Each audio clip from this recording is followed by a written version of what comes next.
1 king c8, rook a8, king d7, and run. Ooh, that is dirty. Wow.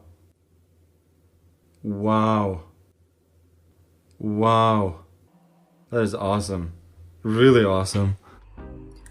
Hola, pada video ini kita akan membahas permainan Luis Paulo Suppi melawan Magnus Carlsen dalam permainan Blitz.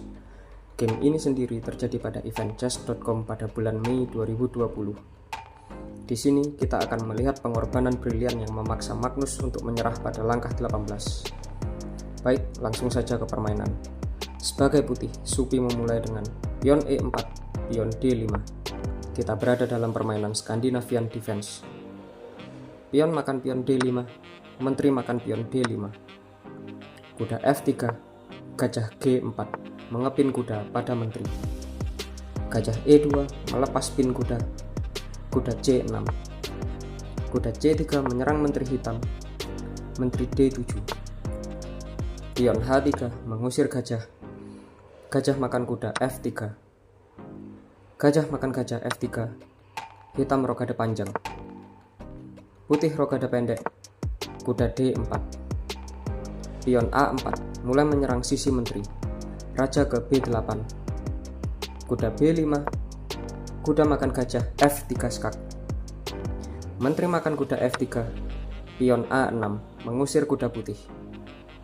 Pion C4, sebuah blunder oleh Suppi karena mengizinkan Magnus untuk mengambil kuda gratis. Tapi Magnus tidak mengambil kuda, ia justru melangkah pion E5. Menurut saya, sebagai seorang amatir, Magnus berpikir jika dia mengambil kuda, maka file A akan terbuka bagi benteng putih dan raja hitam akan berada dalam keancaman serius. Kita kembali ke langkah asli. Pion D4, pion makan pion D4. Gajah F4 menekan pion C7 dua kali. Pion makan kuda B5, sebuah kesalahan, karena setelah pion A makan pion B5, file A terbuka bagi benteng. Hitam melanjutkan gajah D6, bermaksud mengadu gajah untuk segera memasuki endgame. Benteng A2 bermaksud doubling benteng di file A. Menteri hitam F5 menekan gajah putih dua kali.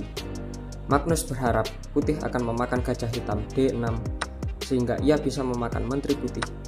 Dan setelah pion makan menteri hitam, maka benteng hitam makan gajah putih. Posisi putih akan benar-benar hancur karena tertinggal satu perwira dan file G terbuka untuk benteng hitam. Kita kembali ke langkah asli. Hal ini tidak terjadi karena Suppi melangkah benteng F ke A1. Di sini Magnus blunder dengan melangkah raja ke C8. Suppi langsung menghukum kesalahan Magnus dengan menteri C6. Langkah ini otomatis membuat Magnus menyerah. Karena mau melakukan langkah apapun, hitam akan terkena skakmat dalam beberapa langkah. Ambil contoh, jika pion B makan menteri C6, maka akan dibalas pion B makan pion C6, kembali mengulang ancaman skakmat. Hitam bisa memperpanjang nafas dengan menteri B1 skak. Dan setelah benteng memakan menteri B1, tidak ada langkah yang bisa melindungi hitam dari skakmat. Demikian review game kali ini. Sampai jumpa di video selanjutnya.